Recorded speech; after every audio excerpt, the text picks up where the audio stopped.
Dopo la doccia fredda in cui i vertici di Ilnor hanno annunciato ai 100 dipendenti dello stabilimento di Gardigiano di Scorzè che dal 1° aprile tutto sarà trasferito a Brescia, loro hanno iniziato un presidio permanente culminato con la manifestazione lungo via Moglianese. L'iniziativa di oggi serve proprio a dire che questa scelta non solo non la condividiamo, ma faremo di tutto insieme alle forze politiche, ai sindaci, alle istituzioni locali, all'unità dei lavoratori e alla solidarietà anche di altri lavoratori della provincia per mantenere aperto questo stabilimento.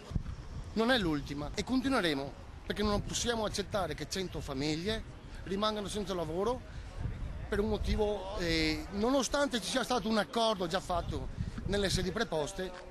La nostra lotta continuerà. Un messaggio rivolto soprattutto alla popolazione limitrofe e alle forze politiche per far sì, insomma, che ci sostengano durante questa lotta. La disperazione non si limita solo alla perdita del posto, da qui infatti ci sono ripercussioni a catena nella vita di tutti. Qua si sta creando una situazione familiare che diventa problematica, insomma, soprattutto per le famiglie più bisognose, magari si parla di mutui,